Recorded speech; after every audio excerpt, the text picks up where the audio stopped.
परमाराध्य आचार्य श्री महाश्रमण जी के चरणों में सत सत नमन करते हुए हम आज का सत्र शुरू कर रहे हैं। त्रिपदी वंदना।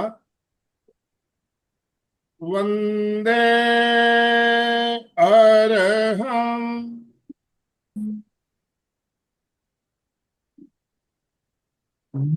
वंदे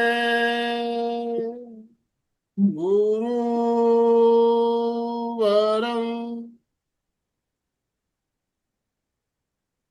वंदे सत्यम।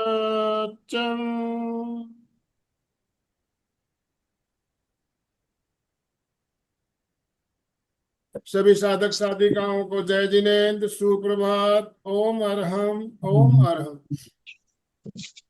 बंधुओं और बहनों, आज कोलकाता से मंजू जी सिपानी हमारे साथ जुड़ी है हमारा मार्गदर्शन करने के लिए। और आज का जो टॉपिक रखा गया है, मैत्री स्वयं की स्वयं से। खुद से मैत्री। हम प्राणी मात्र से मित्रता की बात करते हैं, लेकिन खुद से भी हमें मैत्री रखनी है। इस तरह से अपने स्वयं से मैत्री रखें, इस बारे में हम बात करेंगे और प्रैक्टिकल प्रयोग भी करेंगे। हमारे साथ मंजू जी जुड़ी है हमारा मार्गदर्शन करने के लिए। और मंजू जी एक एक पॉइंट को अच्छी तरह से क्लियर करते हुए, समझाते हुए हमें हमेशा प्रयोग भी करवाती है। तो आज भी हमारा प्रैक्टिकल प्रयोग भी रहेगा। मैं ज्यादा समय लेना नहीं चाहूंगा। आप सभी भाई बहनों से निवेदन, अपने अपने वीडियो ऑन कीजिए और दोनों हाथ ऊपर करते हुए मंजू जी का स्वागत ओम आरम के साथ। मंजू जी, आपका बहुत बहुत स्वागत, अभिनंदन। आपसे निवेदन, आप आज का सत्र शुरू करें। Over to you. यस। सभी को ओम अरहम। गुड ओम मॉर्निंग। ओम आरम। वंदे मैं सबको पहले म्यूट कर गुरुवरम। रहा हूँ। म्यूट कर रहा हूँ, आप दोबारा अपने आप को अनम्यूट कर लीजिएगा। अनम्यूट कीजिए दोबारा।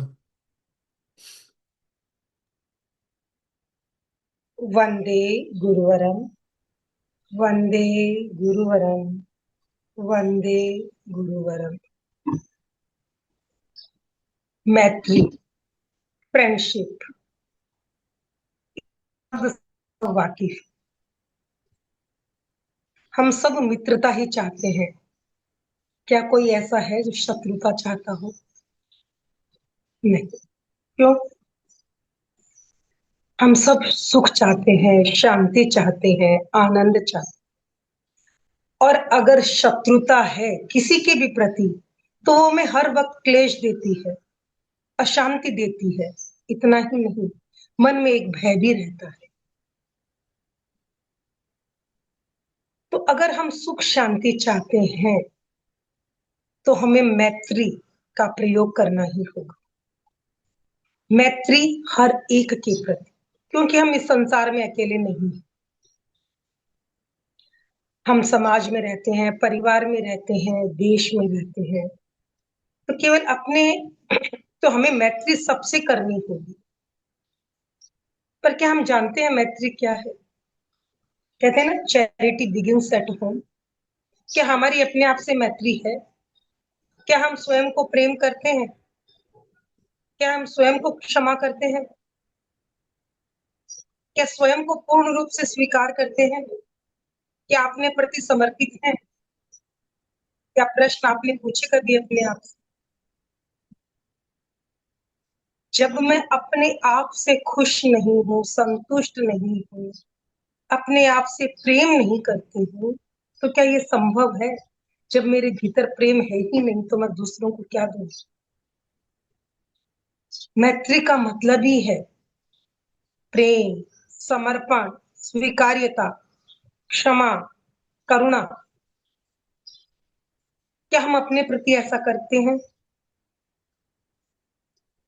अपने, अब जब अपने की बात आई है, तो हम अपने जीवन को देखें। क्या है हमारा जीवन? क्या ये शरीर, केवल शरीर जीवन है? नहीं। इस मंच पे जो भी उपस्थित हैं, सब आत्मा को स्वीकार करते हैं। इस शरीर से अगर आत्मा निकल जाए, तो क्या कीमत है इसकी? क्या हम रहते हैं? नहीं, केवल शरीर बन जाते हैं। हमारा सारा परिचय उस वक्त समाप्त हो जाता है, इस शरीर से हर संबंध समाप्त हो जाता है जब आत्मा इसको छोड़ देती है।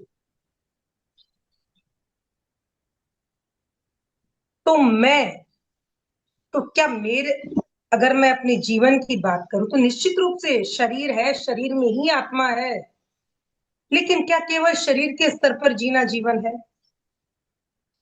मान लीजिए मैं कह दूं कि नहीं, शरीर के साथ ही सब कुछ है, तो क्या आप अपने शरीर से प्रेम करते हैं? मैत्री है शरीर के साथ? क्या कोई ऐसा कार्य नहीं करते हैं जो शरीर को नुकसान देता हो? करते हैं। क्या भोजन पर संयम है? क्या इंद्रियों पर संयम है? नहीं।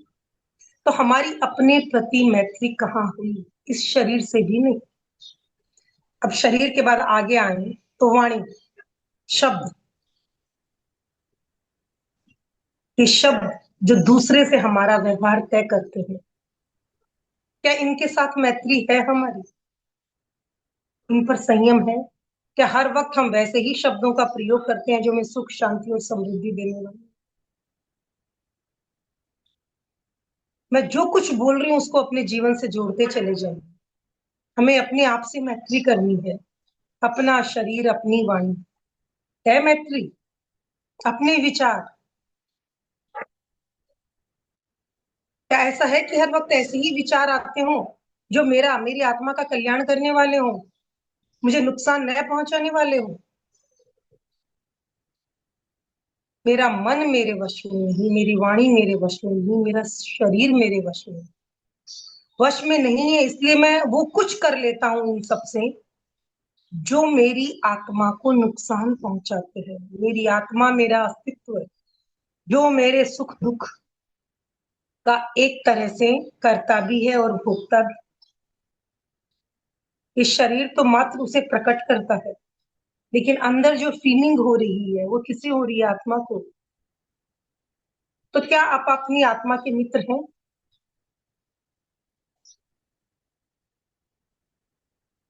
भगवान महावीर ने कहा, पुरिसा तुमम में तुमम मित्रम, किम भैया मित्रमिच्छसि। हे पुरुष, तुम स्वयं ही स्वयं का मित्र है, फिर बाहर क्या ढूंढ रहा है? क्या ढूंढ रहा है बाहर? अब प्रश्न होता है, जब मैं ही मेरा मित्र हूं, कैसे, किस तरह से मैं अपना मित्र हूं? तो आगे भगवान ने कहा उत्तराधर्म सूत्र में, अप्पा कत्ता विकत्ताए दुहाणी ये सुहाणी, अप्पा मित्तम मित्तम च दुपट्ठी ये सुपट्ठी। कौन सी आत्मा मेरी मित्र है? हम जो भी प्रवृत्ति करते हैं मन वचन काया से, अगर प्रवृत्ति हमारी शुभ है तो वो हमारी मित्र है आत्मा की, और प्रवृत्ति अगर अशुभ है तो वो शत्रु।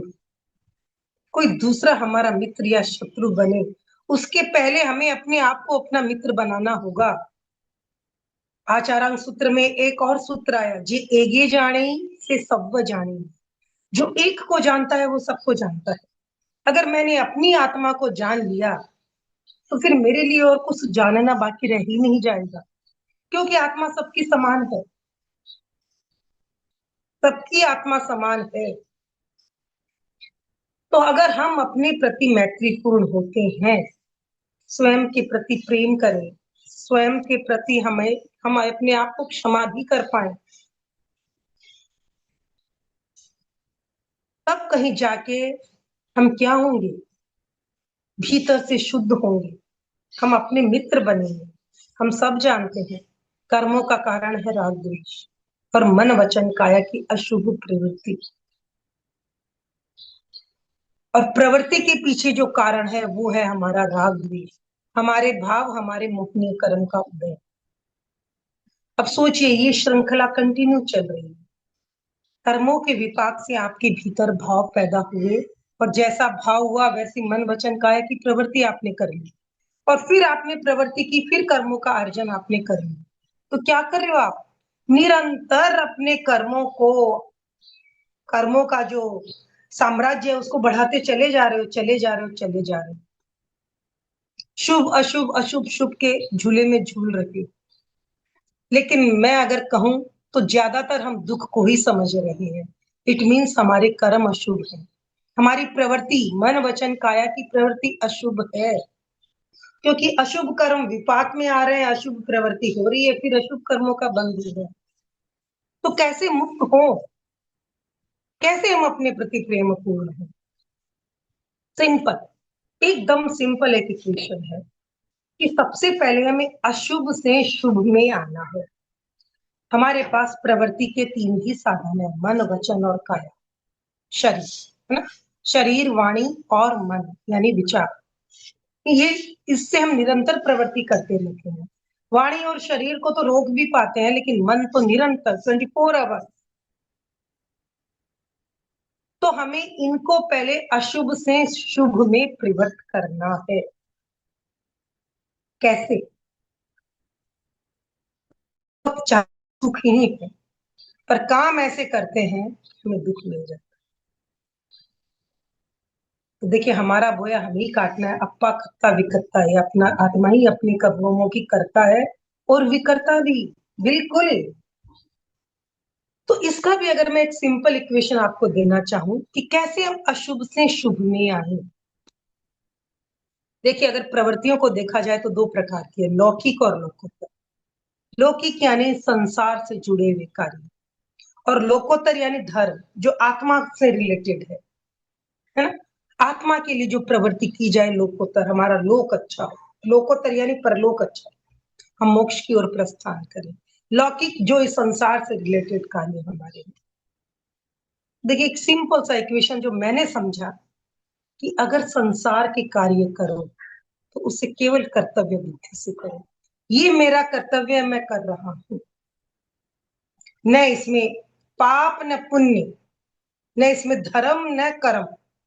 केवल ये सोचो, ये मेरी ड्यूटी है, मुझे करनी है। मैं माँ हूं तो मुझे अपने बच्चे का पालन करना है, मैं गृहिणी हूं, मुझे घर की सुरक्षा करनी है। अब इसमें हिंसा हो रही है, बिल्कुल हो रही है। हिंसा के बिना तो हम एक क्षण भी नहीं जी पा रहे हैं। तो हिंसा तो जब तक शरीर है, हिंसा चलेगी ही। लेकिन अगर मैं तटस्थ हूँ, कर्तव्य बुद्धि से कर्म कर रही हूँ, तो मेरे कर्म आएंगे, लेकिन आत्मा से चिपकेंगे नहीं। चिपकेंगे भी तो बहुत थोड़े समय के लिए, और वो कर्म अशुभ नहीं होंगे, क्योंकि उसके प्रति मेरा राग द्वेष नहीं। तो अगर सांसारिक कार्य कर रहे हो तो एक ही बात दिमाग में रखो, ये मेरा कर्तव्य है। इससे मान अपमान, मुझे सुख मिले, यश मिले, लोग मेरा गुणगान करें, इसके बदले मुझे, ये सारी बातें छोड़ दो। ये मेरी ड्यूटी है, मुझे करना है, बस अपना कर्तव्य निभाते चले जाओ। अगर ये बात हमारे बैक ऑफ द माइंड रहेगी तो हम बहुत सारे कर्मों से बचेंगे, नए कर्मों के बंध से। और हम क्या करेंगे? सही पूछे तो हम बहुत अच्छा काम कर पाएंगे। जब हम राग द्वेष से जुड़ जाते हैं तो पक्षपात आ जाता है,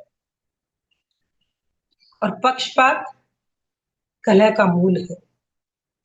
कम से कम संसार में तो, परिवार में तो, समाज में तो हम बिल्कुल कर्तव्य बुद्धि से कर्म करें। यही बात गीता में भी कही गई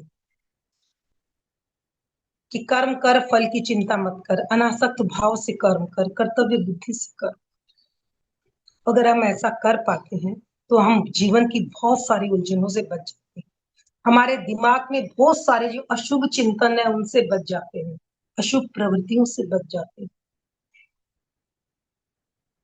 तो अशुभ से शुभ में आने का एक तरीका है, अगर सांसारिक कार्य करो तो उसके पीछे एक थॉट रहे कि मेरा ये कर्तव्य है, अनासक्त भाव रहे, फल पाने की आकांक्षा न रहे, तटस्थता रहे, वीतरागता रहे। अब आता है धार्मिक कार्य। देखिए, धार्मिक कार्य की एकमात्र कसौटी है निर्जरा। हर वो सिर्फ वही कार्य धार्मिक है जिसमें निर्जरा हो रही है। तो धार्मिक कार्य कुछ भी करे, उसके पीछे सिर्फ एक सोच कि मेरे कर्मों की निर्जरा हो, और कुछ नहीं, कुछ नहीं, कोई फल की आकांक्षा नहीं। अगर आकांक्षा भी करनी है तो इतना कि मेरा हर धार्मिक कृत्य कर्मों की निर्जरा के लिए। अगर ये दो बातें हम अपना उसूल बना लेना, या कर्मों के पीछे, कार्य के पीछे, प्रक्रिया के पीछे, प्रवृत्ति के पीछे जो हमारी सोच है, उसके लिए अगर हम ये दो लाइनें अपने दिमाग में सेट कर लें, तो यकीन करिए हम अशुभ से शुभ की ओर प्रवृत्त होना शुरू हो जाएंगे। अब आता है शुभ। ठीक है, शुभ क्या हुआ? हमने चाहा, शांति चाहिए, ये सब हमें मिला, हमारे भाव अच्छे हुए, हमने कर्मों की निर्जरा। और ऐसा आप कर पाते हो तो भी यकीन करो, आपके आपका दिमाग काफी कुछ शांत हो जाएगा, उलझने कम हो जाएंगी। क्योंकि जहां कहते हैं ना, प्रीत करे दुख होए, जहां चाह है वहां दुख है। बिल्कुल, कामनाएं, इच्छाएं ये सिर्फ दुख ही देती हैं। इसलिए करो अपने कर्तव्य बुद्धि से। और धार्मिक कार्य के पीछे भी कुछ चाहो मत, स्वर्ग मिले या कुछ और, बस करो कि मेरे कर्मों की निर्जरा हो। कर्मों की निर्जरा होगी तो जो कुछ मिलना है वो मिलेगा ही। जो अवरोध है, अंतराय है, वो टूट ही जाएगी। लेकिन आप चाह कुछ मत रखो। अगर हम ऐसा जीवन जी पाते हैं तो हम अपने स्वयं के प्रति मैत्रीपूर्ण हो सकते हैं। हम अशुभ से शुभ में हुए, और शुभ के बाद हमें जाना है शुद्ध। धीरे धीरे अगर हम इस शुभ प्रवृत्तियों में बढ़ते रहेंगे तो हम धीरे धीरे क्या होते रहेंगे, फिर हम शुभ से शुद्ध की ओर चले जाएंगे, जहां हमारा राग द्वेष धीरे धीरे कम होगा। हमारी आकांक्षाएं, हमारी कामनाएं हमें रोकनी नहीं पड़ेंगी, दबानी नहीं पड़ेंगी, स्वतः होनी ही बंद हो जाएगी। कबीर ने कहा, चाह गई चिंता मिटी, मनवा बेपरवाह, जिण घट कछु चाहा नहीं, ते शाहन के साह। बिल्कुल, शाहों के शाह, राजाओं के महाराजा बन जाएंगे। अगर हमारे भीतर कोई कामना ही नहीं, कोई इच्छा ही नहीं, फिर कौन है जो हमें हरा पाएगा? क्या हमारी इंद्रियां हमें गुलाम बना पाएंगी? बिल्कुल नहीं, बिल्कुल नहीं। पर इंद्रियों का संयम आपको हर तरह का स्वास्थ्य देगा, शारीरिक, मानसिक, भावनात्मक और आध्यात्मिक भी। तो हम शुभ से फिर शुद्ध की ओर चले जाएंगे। धीरे धीरे हमारी कामनाएं, इच्छाएं, आकांक्षाएं कम होती चली जाएंगी। और देखिए, और जब ऐसा होगा तो हम अपनी आत्मा के प्रति प्रेम पूर्ण हो पाएंगे। क्योंकि आत्मा को तो न भूख लगती है न प्यास, उसे तो न भोजन चाहिए, आहार, भय, मैथुन, परिग्रह, ये सब आत्मा को नहीं चाहिए, बिल्कुल नहीं। क्रोध, मान, माया, लोभ ये आत्मा का स्वभाव नहीं। आत्मा को न लोक, न इस लोक की संज्ञा है, न ओग, न वो ग्रुप में रहना चाहती है। आत्मा तो अकेली है, अकेले ही जन्मते हैं, अकेले ही जाएंगे, अकेले ही यात्रा है हमारी, कोई संगी साथी नहीं। तो हमें सबसे पहले मैत्री अपने प्रति करनी है, अपने शरीर से, अपनी वाणी से, अपने मन से, अपनी प्रवृत्तियों से। अशुभ से शुभ, शुभ से शुद्ध की ओर जाए। और शुद्ध होते होते एक दिन विशुद्ध अवस्था को हम प्राप्त कर ही जाएंगे। विशुद्ध अवस्था जहाँ राग द्वेष नहीं रहते हैं, हम अपने आत्म स्वरूप में लीन हो जाते हैं। आत्मा को मैंने कहा ना, न भूख न प्यास, कुछ नहीं है। आत्मा में तो केवल ज्ञान है। अज्ञान सबसे बड़ा दुख, अज्ञान है इसीलिए हम संसार में भ्रमण कर रहे हैं। आत्मा का शुद्ध स्वभाव है ज्ञान स्वरूप, शक्ति स्वरूप। हम कमजोर नहीं होंगे, बिल्कुल, बिल्कुल भी नहीं। आज हम अक्षम है, अपूर्ण है, इसीलिए दुखी है। क्योंकि ये कामनाएं, इच्छाएं ये सब हमारी अपूर्णता दर्शाती हैं। हम अपूर्ण हैं। अगर पूर्ण होते तो कुछ चाहिए ही नहीं हमें। लेकिन वो स्थिति कहाँ है? और जब तक हमारे भीतर कामनाएं, लालसाएं हैं, शरीर के स्तर पर जी रहे हैं, इंद्रियों के स्तर पर जी रहे हैं, हम उन्हीं के भोग की कामना करेंगे। हमें पता ही नहीं है भीतर कुछ है हमारे। हम आत्मा है, केवल हमने माना है, अनुभव नहीं किया। एक दिन अगर हम आत्मचिंतन में जाएंगे तो बिल्कुल अनुभव करेंगे कि मैं हूं कौन, हु एम आई, मैं कौन हूं। मैं कभी नहीं कहती हूँ कि मैं शरीर हूं। मेरा शरीर, मेरे विचार, मेरा श्वास, मेरा घर, मेरे कपड़े, मेरे लोग, मेरे स्वजन, मैं लोग। तो मैं कौन हूं जो ये सब जान रहा है? केवल जानना आत्मा का स्वभाव है। आत्मा ज्ञानमय है, आत्मा शक्तिमय है, अनंत शक्तिमय है। आज इस संसार की जो आप विविधता देख रहे हो, ये जो संसार इतना परिवर्तित हो रहा है, हम विकास भी कह सकते हैं भौतिक दृष्टि से, ये कहाँ है? ये सब इस ज्ञान की उपज है। ये पुद्गल स्वतः ही परिणमन नहीं कर रहा है, यहाँ आत्मा के ज्ञान के स्वभाव से इसमें परिणमन हो रहा है। तो आत्मा में अनंत ज्ञान है और अनंत शक्ति भी। जब हम ये जान जाएंगे, जब हम अपने ज्ञान को दूर करेंगे और शक्तियों को बढ़ाएंगे, शक्ति का जब नियोजन करेंगे उस जाने हुए ज्ञान में, तो आनंद प्रकट हो जाएगा। केवल आनंद चाह लेने से आनंद नहीं मिलता, बिल्कुल। तो हम स्वयं के प्रति पहले मैत्रीपूर्ण हो, अपनी आत्मा के प्रति, जो आज जिस आत्मा पर हम निरंतर कर्मों का आवरण डाल रहे हैं, जहां कर्मों ने आत्मा को अपने अधीन कर रखा है, वो आत्मा चीख रही है, पुकार रही है और कह रही है, मुझे मुक्त करो। कहाँ बाहर ढूंढ रहे हो? कहाँ सुख की, ज्ञान की, आनंद की खोज बाहर कर रहे हो? सब तुम्हें मिला ही हुआ है, सब तुम्हें मिला हुआ है। अपने भीतर झांको तो सही, अपना दृष्टि तो बदलो। जो दृष्टि बाहर दौड़ रही है उसे भीतर की ओर ले जाओ, अपने प्रति ले जाओ, अपने ऊपर ले जाओ। तुम्हारे भीतर सब कुछ है। इसीलिए भगवान ने कहा, पुरिसा तुमम ने तुमम मित्तम, किम भैया मित्तम इच्छति। तो हम कैसे अपने प्रति मैत्रीपूर्ण बने? एक सेंटेंस, एक जो मैंने आपको लगा बताया कि जब, क्योंकि प्रतिक्षण हमें प्रवृत्ति करनी होती है ना, तो प्रवृत्ति के दो ही उपाय। लौकिक कर रहे हो तो उसके पीछे कर्तव्य होना चाहिए, और लोकोत्तर कर रहे हो तो उसके पीछे कर्मों की निर्जरा करना। इसके अलावा कहते हैं ना, आत्मशुद्धि साधनम धर्म है। आत्मशुद्धि का साधन धर्म है। धर्म यानी आत्मा को स्वभाव में लाना। अब जब धर्म, आत्मा पर कर्म रूपी रज आई हुई, उसको हटाने के लिए भगवान महावीर ने 12 प्रकार के तप बताए।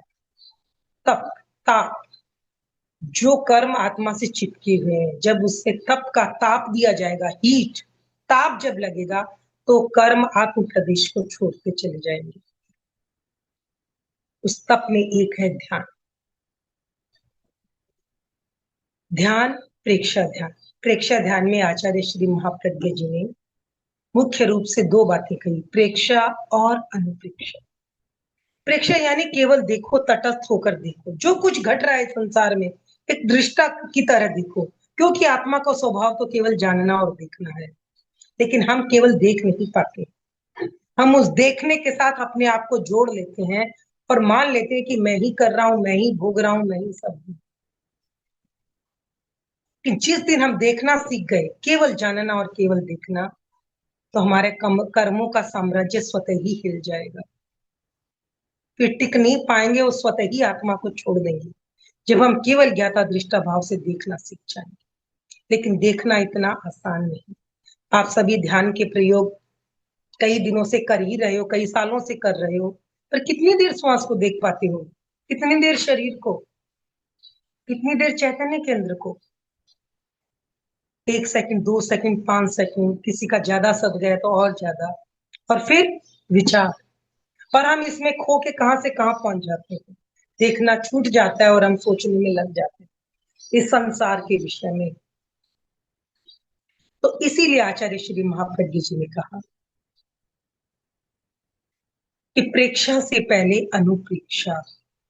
हमें, हमारे विचार हमें नहीं देखने देते हैं, तो क्यों ना हम अपने विचारों से शुरुआत करें और उनको ही पवित्र बनाएं। जो विचार जगह जगह भटक रहे हैं, उनको क्यों नहीं एक जगह पे हम एक खूंटे से बांध दें। तो अनुप्रेक्षा का प्रयोग, जब हम एक विषय को लेकर उस पर अनुचिंतन करते हैं और अनुचिंतन करते करते अनुभव के स्तर पर आ जाते हैं। अनुभव यानी सत्य, अनुभव यानी सत्य। जब किसी बात को हम अनुभूत कर लेते हैं, जब हम जान लेते हैं सत्य को, तो फिर हम उससे मुकर नहीं सकते हैं। हम उसे अपनाएं या न अपनाएं, ये बाद की बात है, लेकिन उसको, उससे हट जाना, उससे मुकर जाना हमारे लिए संभव नहीं हो पाता। तो आज हम मैत्री की अनुप्रेक्षा करेंगे, और वो मैत्री भी कैसी? स्वयं के प्रति। देखिए, धार्मिक होना या ध्यान में जाने के लिए जरूरी है कि हम पहले अशुभ से शुभ भाव में आए, क्योंकि हमारी नकारात्मकता हमारा पीछा नहीं छोड़ती है। हम ध्यान में शरीर और वाणी को मौन कर लेते हैं, लेकिन विचारों का क्या करें? और देखिए, हम आंख बंद करते हैं, जिनको याद नहीं करना चाहे वो सबसे पहले याद आते हैं। मित्र हमें देरी से याद आते हैं, लेकिन शत्रु अगर हमारा कोई है तो वो हमारे दिमाग से निकलता ही नहीं। तो हमें सबसे पहले मैत्री करनी होगी। अपने आप को मैत्रीपूर्ण बनाना होगा। अपने आप को प्रेम, करुणा, क्षमा और मैत्री के भाव से भावित करना होगा। अगर मैं अपने आप में ऐसे भावों को पुष्ट कर पाई, तभी मेरे भीतर से वो भाव निकलकर दूसरों तक जाएंगे। मैं दूसरों के प्रति मैत्रीपूर्ण हो पाऊंगी। मैत्री, मैं तेरी। मैत्री का ये मतलब नहीं है कि मित्र मेरे लिए क्या करे। नहीं, हम कहते हैं ना, पूछा जाता है कभी कि मित्र कौन, तो हम कहते हैं मित्र वो होता है जो मेरा सुख दुख में साथ निभाए, मेरे दुख की बात सुने, मेरा साथ दे, ये करे वो करे, मतलब मेरे लिए जो ऐसा करता है वो मेरा मित्र है। वह बहुत भूल धारणा है हमारी। जब जब आप दूसरे से एक्सपेक्टेशन रखोगे, आप सोचते हो आपका वो काम पूरा होगा। हमारा किसी पे भी वश नहीं है, इवन ऑल कि अपने बच्चों पे भी नहीं, जिनको हमने जन्म दिया। हमारा वश है तो केवल अपने आप पे। हम बदल सकते हैं तो अपने आप को। तो मैं जो जो एक्सपेक्टेशन मित्र से चाहता हूं ना, वो कभी ऐसा अगर मैं करता हूं तो मैत्री नहीं है। वो चीज मुझे अपने आप में डेवलप करनी है। अगर मुझे किसी को मित्र बनाना है, तो मुझे उसके प्रति पूर्ण समर्पित होना होगा। अगर मुझे किसी को मित्र बनाता है, तो मुझे उसे संपूर्ण रूप से स्वीकार करना होगा, चाहे वो जैसा भी है। वो मुझे स्वीकार करे ये जरूरी नहीं है। मित्र मुझे बनाना है, इसलिए मेरी अपने प्रति ये शर्त होनी चाहिए कि सामने वाला जिसे मैं मित्र बना रहा हूं, मैं उसके प्रति पूर्ण समर्पण हूं। मैं तेरी, तुम जैसे हो मुझे स्वीकार हो। ये है मैत्री। तो इसीलिए अपने आप से मैत्री करने के लिए पहले एक्सेप्ट योरसेल्फ। आप जो हो जैसे उसे एक्सेप्ट करो, मैं ऐसा हूं। एक्सेप्ट करना आपको ये बताएगा कि आप क्या हो, कैसे हो। और उसके बाद जब आगे बढ़ोगे कि मुझे क्या बदलना है, कहाँ मैं गलत हूँ, कहाँ मैं सही हूँ। हम अपने आप को एक्सेप्ट ही नहीं करते हैं, अपनी गलतियों पे पर्दा डाले हुए रखते हैं, अपनी बुराइयों को छुपाए हुए रखते हैं। क्या सोचते हो आप धर्म में प्रवेश कर पाओगे? Never, never. हमें अपने प्रति सच्चा होना, साफ होना होगा। अपने आप को स्वीकार करना होगा, अपने प्रति समर्पित होना होगा। तब कहीं जाके संभव है अपने प्रति मैत्री। तो चलिए, आज हम मैत्री की अनुप्रेक्षा करते हैं, केवल अपने प्रति मैत्री। अपने शरीर से, अपनी वाणी से, अपने विचारों से स्वीकार करो। उन्हें देखो, जानो, मैं कहाँ गलत हूँ, कहाँ सही हूँ। जो गलत है उन्हें छोड़ने की हिम्मत जुटानी होगी हमें, बजाय किसी दूसरे पे दोष देने की। क्योंकि मैं ही अपने कर्मों की करता हूँ, मैं ही भोगता। कोई दूसरा उसके लिए जिम्मेवार नहीं है। दूसरा केवल निमित्त हो सकता है उन कर्मों को बाहर लाने के लिए, लेकिन उपादान आप ही। तो चलिए, आत्मविश्लेषण करते हैं। अपनी ही आत्मा से, यानी स्वयं से मैत्री स्थापित करते हैं।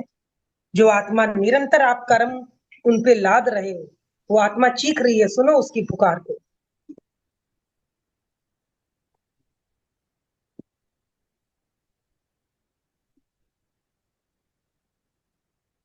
आसन और मुद्रा का चुनाव।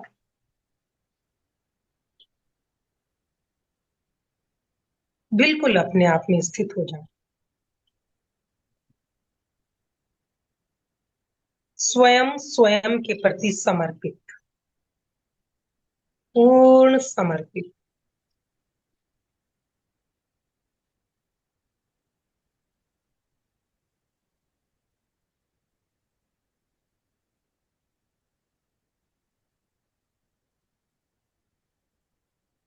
शांत।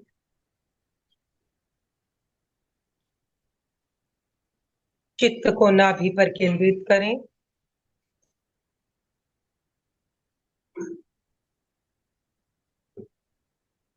आते जाते हुए श्वास को केवल देखते रहे। ध्यान रहे, श्वास लेते समय पेट फूलेगा, छोड़ते समय सिकुड़ेगा। बस केवल देखें, केवल देखते रहे। देखते देखते श्वास मंद हो जाएगा, मन शांत हो जाएगा। पूरे शरीर में प्राण का संतुलन हो जाएगा। बिल्कुल सहज, शांत।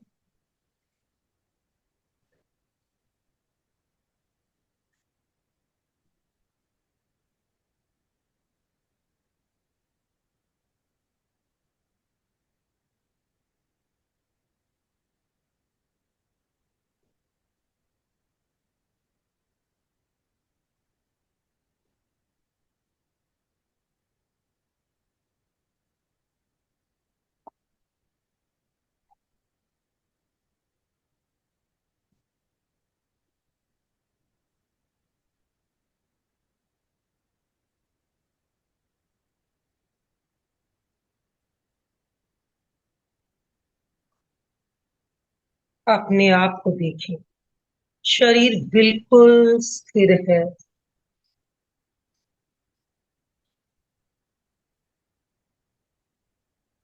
शांत है, शिथिल।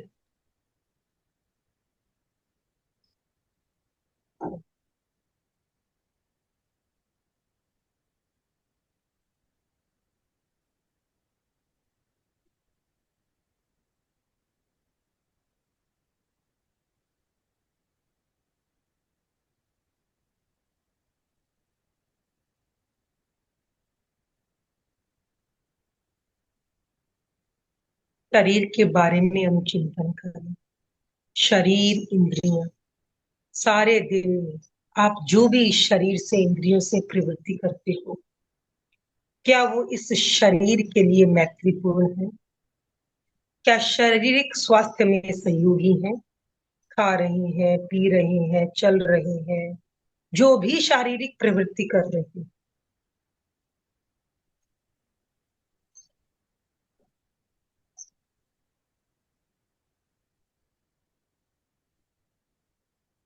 क्या ऐसी प्रवृत्ति भी की जो शरीर के प्रति मैत्रीपूर्ण नहीं थी? पूरी जागरूकता के साथ स्वयं अनुचिंतन करें। आपको अपना ही अनुचिंतन करना है, अपने ही जीवन को देखना है।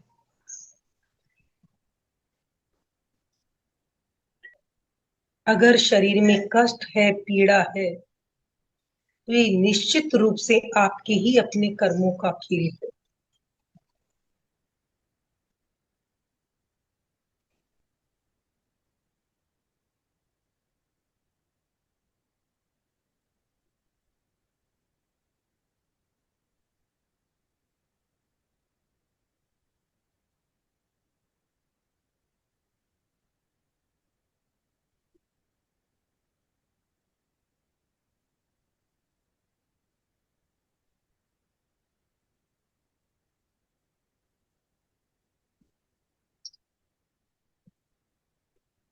ये शरीर साधना के लिए साधन है। इसके प्रति मैत्रीपूर्ण होना हमें साधना की ऊंचाइयों तक ले जाएगा।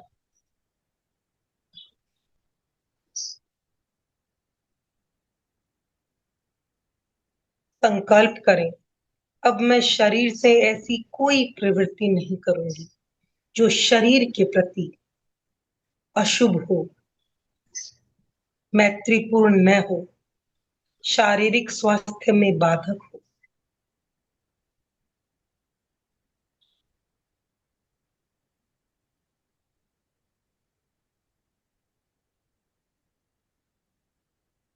अपनी एक एक शारीरिक प्रवृत्ति को देखें, इंद्रियों के विषयों के प्रति जो आसक्ति है,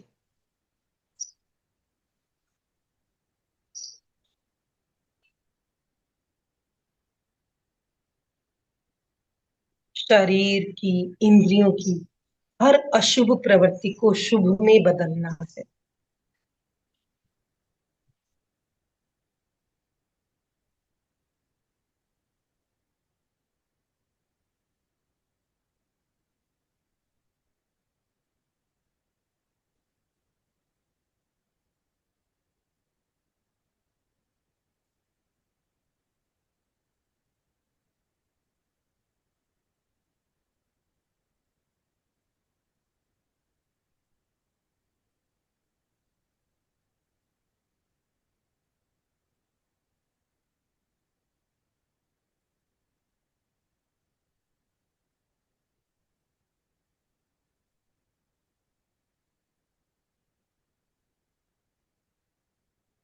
शरीर पौद्गलिक है, इसका स्वभाव ही है गलन मिलन।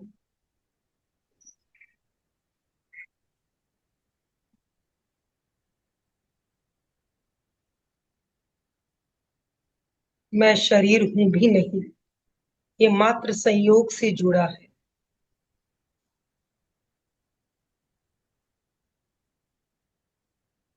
इसके प्रति अपनी आसक्ति को छोड़े।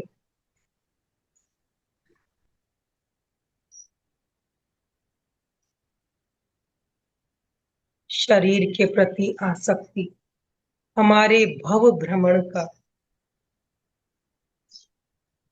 मूल कारण है।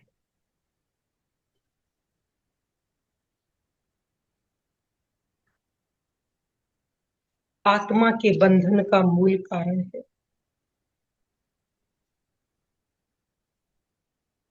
पूरी जागरूकता के साथ इस विषय पर अनुचिंतन करें और अनुचिंतन करते करते सत्य के अनुभव तक आए।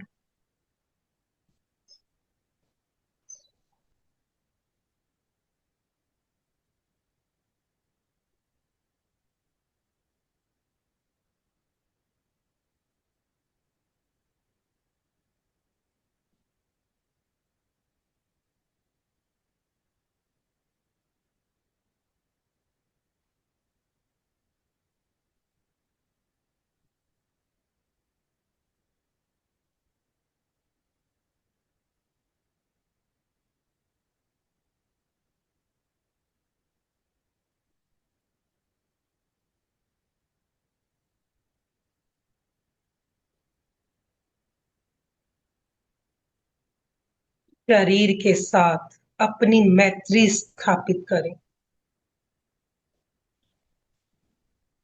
न आसक्ति न विरक्ति, मैत्री।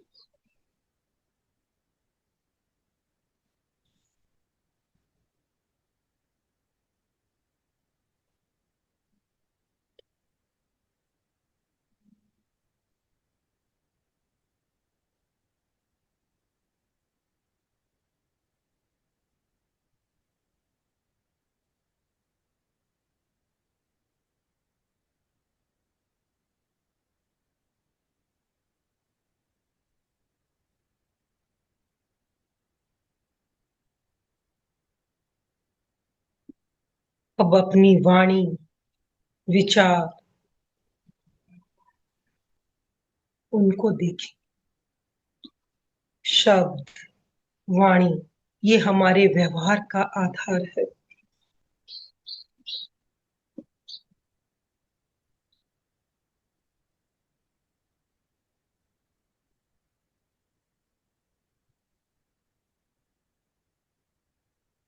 शब्द मंत्र है, शब्द गाली भी है।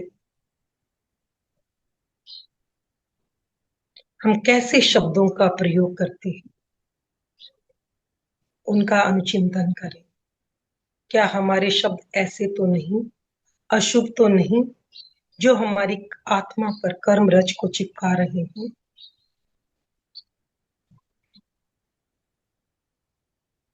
शब्दों की अपवित्रता हमारे वर्तमान के व्यवहार को भी खराब करती है।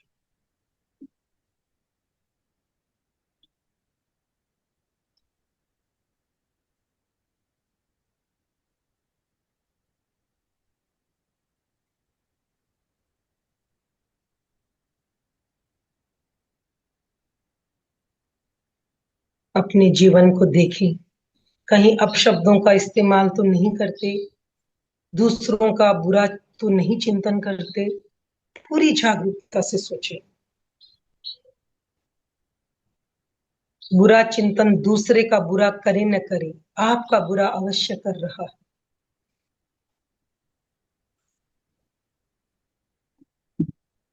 अपनी वाणी, अपनी विचारों का पूरी तरह से अवलोकन करें। विचार जो निरंतर हमारे दिमाग में चलते रहते हैं, विचारों के पीछे छुपे हुए भाव। अगर भाव बुरे हैं तो विचार भी बुरे होंगे। निरंतर अपने भाव और विचारों के प्रति जागरूकता।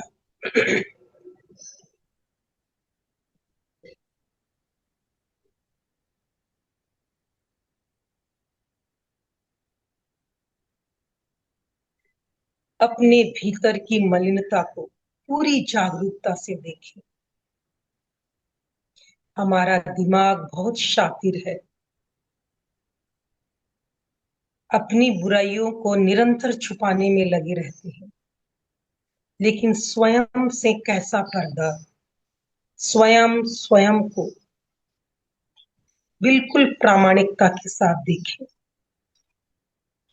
अपनी उस सूक्ष्म दुर्भावनाओं और दुर्विचारों को बाहर निकलने दें और उनका परिष्कार करें।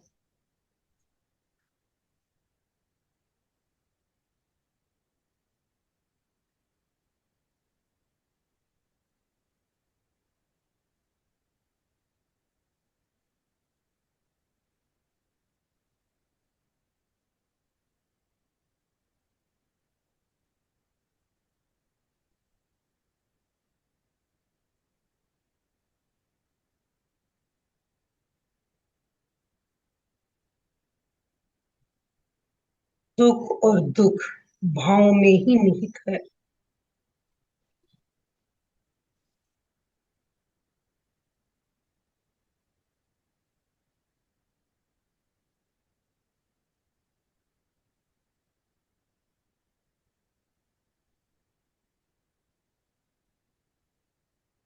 अप्पा कत्ता विकत्ता ए दुहाणी ए सुहाणी।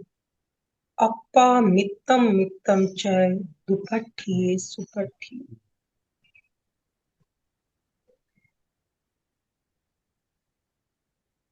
अपनी प्रवृत्तियों को शुभ कर लो,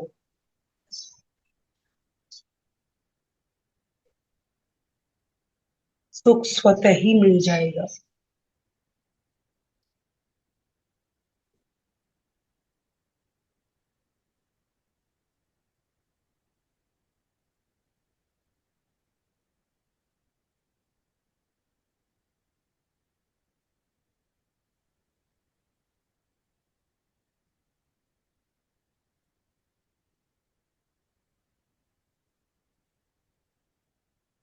विचारों की, भावों की संपूर्ण मलिनता को दूर करें। आत्म निंदा करें, आत्मगर्हा करें।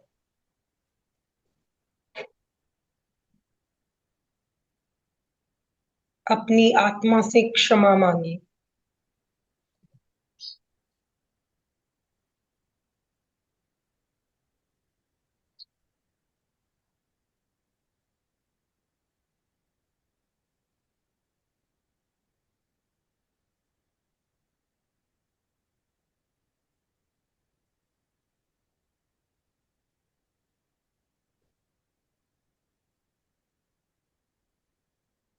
अपने आप को क्षमा करते हुए संकल्प करें, मैं भविष्य में अपनी प्रवृत्तियों को शुभ करूंगी, शुद्ध रखूंगी।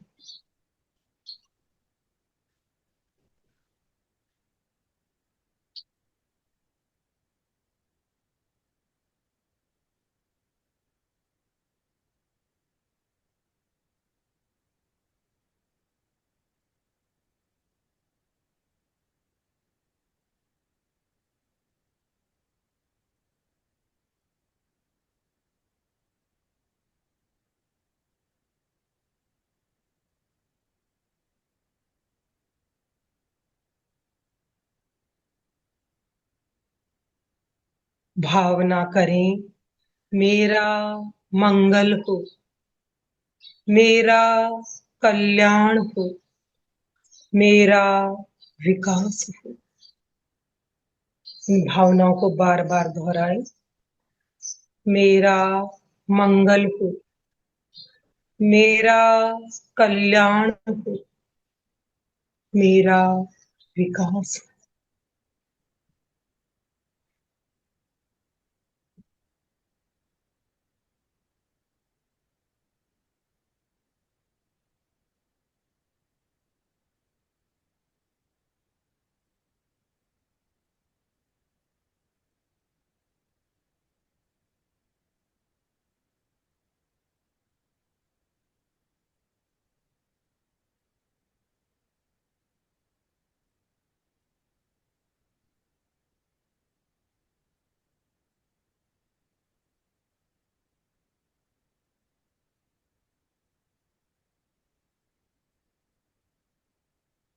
अनुभव करें भीतर प्रेम का, मैत्री का, क्षमा का सागर लहलहा रहा है।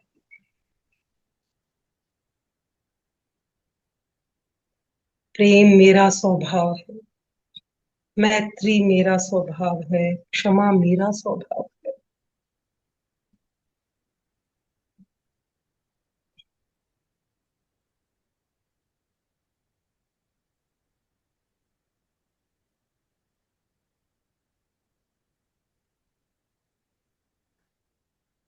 अपने प्रति प्रेम से, मैत्री से भर जाए, अद्भुत आनंद का अनुभव करें।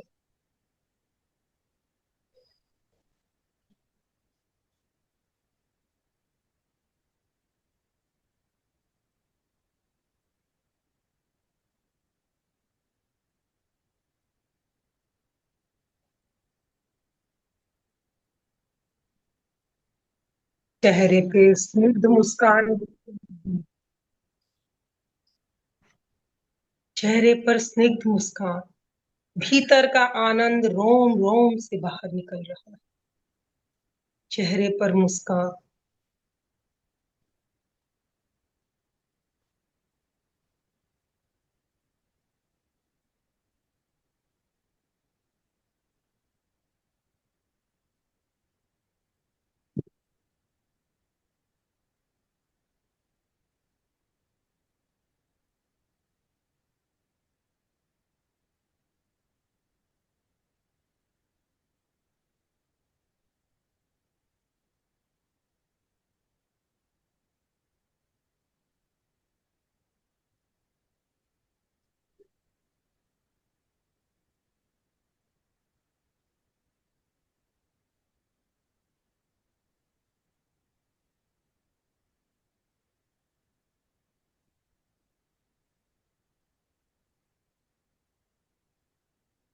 दो तीन दीर्घ श्वास लें और संकल्प करें, मैं सतत अपने इस स्वभाव में बनी रहूं।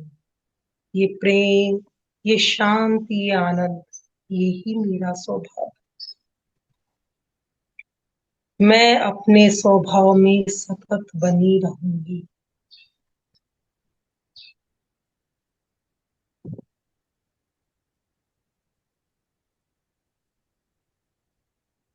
दोनों हाथ जुड़े हुए,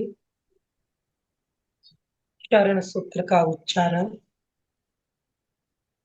अर्हन्ते करणं पवज्जामि, सिद्धे करणं पवज्जामि, साहू करणं पवज्जामि, केवलीपणत्तं धम्मं शरणं पवज्जामि। आंखें बंद रखी हुई पूरी तन्मयता से अपनी आत्मा की शरण को स्वीकार करें। अपाणं शरणं गच्छामि, अपाणं शरणं गच्छामि, अपाणं शरणं गच्छामि। प्रयोग संपन्न। ओम अर्हम् ओम अर्हम् ओम। ओम अरहम। बंधुओं और बहनों, अपने आप से मैत्री क्यों जरूरी है, इसके बारे में हमने जाना, प्रयोग भी किया। शब्दों की बात कही मंजू जी ने। एक शब्द आता है, सफेद पोश। सफेद पोश शब्द अगर कहते हैं तो आप क्या समझते हो? आप में से कोई बताना चाहेगा? चैट बॉक्स में लिखेंगे सफेद पोश। चैट बॉक्स में लिखिए प्लीज, सफेद पोश शब्द कहने से हम क्या समझते हैं? सफेद पोश अक्सर नेताओं के बारे में प्रयोग में लिया जाता है। नेताओं को कहा जाता है सफेद पोश। का तात्पर्य होता है बाहर से कुछ और, अंदर से कुछ और, भीतर। या कथनी करनी में फर्क। कथनी करनी में फर्क। अगर ये शब्द जिनके कोई हमारे प्रति प्रयोग में लाए तो कैसा लगेगा हमें? जिनके अब कपड़े सफेद होते हैं लेकिन भीतर काला होता है, केवल पोशाक सफेद है उनकी। जी, तो कोई अगर ये शब्द हमारे प्रति अगर प्रयोग उपयोग में लाए तो हमें अच्छा नहीं लगेगा। तो हमें इस बात का ध्यान रखना है।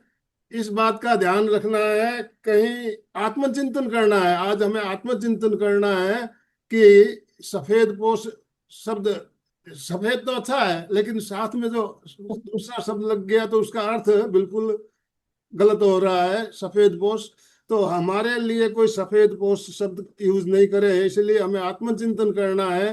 कथनी करनी में फर्क नहीं होना चाहिए। कथनी करनी में फर्क नहीं होना चाहिए, इस बात का हमें ध्यान रखना है। तो आज हमें एक यही संदेश आज लेके जाना है कि हमारी कथनी करनी में फर्क ना हो। कोई भी जिज्ञासा, कोई प्रश्न हो तो आप भी बात कर सकते हैं। यस, अर्चना जी। नमस्ते सभी को। मंजू जी ने बहुत ही सुंदर समझाया मैत्री के कि कितना अच्छा बताया। सुबह सुबह कैसे इतना बहुत सुंदर बताया। मुझे तो बहुत अच्छा लगा। और हम प्रयास करेंगे अपने आप से मैत्री करने, यानी ओम अरहम। थोड़ा तो ओम अरहम। आने जीवन में। Thank you Manju ji, thank you. Chandu ji, Chandu ji. जय जिनेन्द्र सर। मंजू जी ने बहुत अच्छा समझाया मैत्री के बारे से। और ये बहुत पहले से भी हम एक ही गाते थे गाना, बड़े प्रेम से मिलजुल सीखे, मैत्री मंत्र महान रे, औरों से ले क्षमा स्वयं, औरों को करे प्रदान रे, औरों की भूलों को भूले, अपनी भूल सुधारे, कभी न करता मैं गलती, इस अहम व्रति को मारे, खुद झुके झुकाए दुनिया को, यह सरल मनोविज्ञान रे, औरों से ले क्षमा स्वयं, औरों को करे प्रदान। ओ मरम, ओम बहुत अरहम। अच्छा मैत्री के लिए कि मिस जो हम अपने लिए जो भावना बांटते हैं, अगर हम दूसरों के लिए भी वही मैत्री वही भाव रखेंगे अपने अंदर में, तो जरूर हमें अच्छा मतलब मिलेगा सब जगह से। तो हमें ये आपने जो लौकिक और लौकिक दोनों तरह की बताई कि लौकिक जो हम करते हैं वो हमको जो हमारे को हमारा कर्तव्य इसलिए हम करते हैं, और लोकतः जो करें जो हम आत्म निर्जर के हिसाब से करें, तो जो जो भी हम शुभ विचार रखें, अच्छे विचार रखें। ओम ओम। अरहम। कविता जी बांटिया, कविता जी बोलिए। जी, जय जिनेन्द्र सर।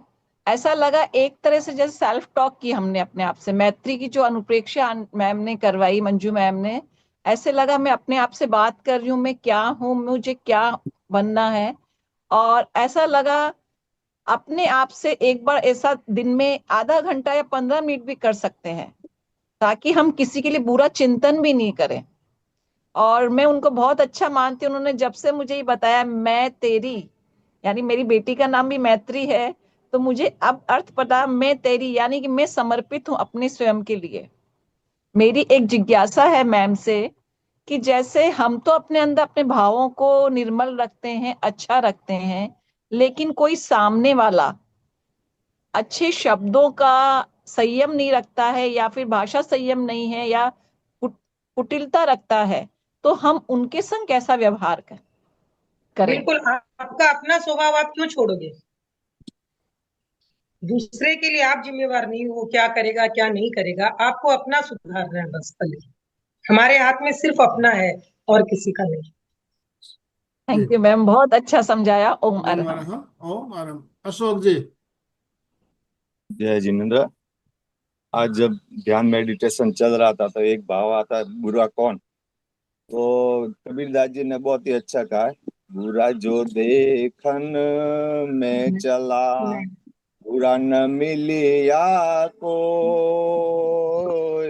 बुरा जो देखन में चला, बुरा न मिलिया कोई, जो दिल खोजा अपना, मुझसे बुरा न कोई कबीरा, मुझसे बुरा न कोई। आज मंजू जी ने जो भगवान की वाणी में बताया है कि अपने को हमेशा शुभ योग में रहना है। जितने अपन शुभ योग में रहेंगे तो ऑटोमेटिक पाप की प्रवृत्ति कम होती जाएगी और उसमें रहे। अभी साधु जीवन को देखते हैं तो साधु जीवन लेते ही इसके लिए है कि वो शुभ योग में रहे। तो चंदा जी चोपड़ा। Yes sir. ओम आराम सभी से। वास्तव में बहुत अच्छा विषय था कि अपने प्रति मैत्री, मैं तेरी, मतलब अपने लिए ही सोचना। अपने आप को क्या करना है, सामने वाला क्या कर रहा है वो हमें कुछ नहीं, हमें अपने आप को ही देखना है कि सामने वाले के कर्म उसके साथ में है, हमारे कर्म हमारे साथ में है। जो हम जैसा करेंगे वैसी ही भावना हमारे मन में रहेगी और वैसा ही हम आगे तक पहुंचेंगे। हमें अपने प्रति सोचना है, हम क्या कर रहे हैं क्या नहीं, ये हमें सोचना है। हमारे मन से, तन से, वाणी से किसी भी तरह से बुरा नहीं हो किसी का भी। और अपने प्रति, हम अपने प्रति जागरूक रहें कि कहीं छोटी छोटी चीजों की हमारे कर्म बंधन नहीं हो रहे हैं। ये हमें समझना चाहिए। बहुत अच्छा विषय था, थैंक यू वेरी मच। बहुत ओम अच्छा विषय अरहम। था। Thank you very much Manju ji. बीबा आगे जी।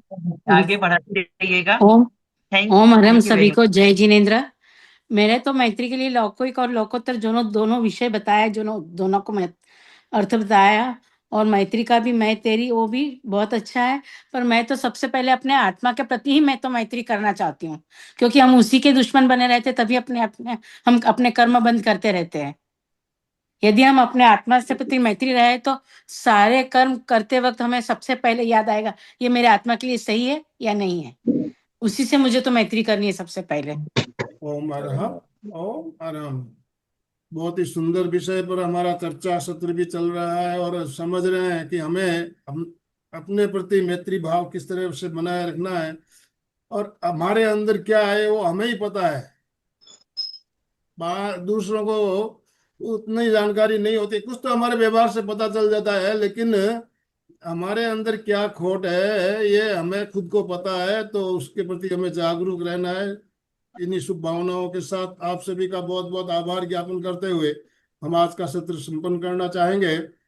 दोनों हाथ जोड़ते हुए, रीढ़ की हड्डी गर्दन सीधी रखते हुए, आंखों को बिना दबाव दिए कोमलता से बंद रखते हुए मेरे साथ साथ सभी मानसिक उच्चारण करें।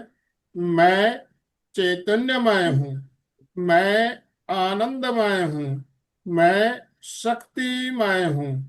मेरे भीतर अनंत चैतन्य का, अनंत आनंद का, अनंत शक्ति का सागर लहरा रहा है। इसका साक्षात्कार करना ही मेरे जीवन का परम लक्ष्य है।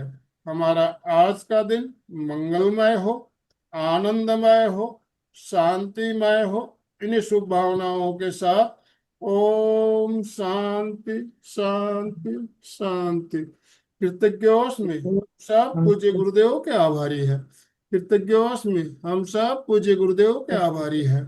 कृतज्ञोस्मि हम सब पूज्य गुरुदेव के आभारी है। ओम अरहम। अशोक जी इस स्लोगन के साथ समापन कराइए। जय जिनेन्द्र। मैत्री और प्रेम का भाव यूं ही आगे बढ़ता रहे, इन्हीं शुभ भावनाओं के साथ सभी साधक साधिका एक साथ में उच्चारण करेंगे। यस। फिटनेस का डोज, 1 घंटा हर रोज। फिटनेस का डोज, 1 घंटा हर रोज। फिटनेस का डोज, 1 1 घंटा घंटा हर रोज। ओम अरहम।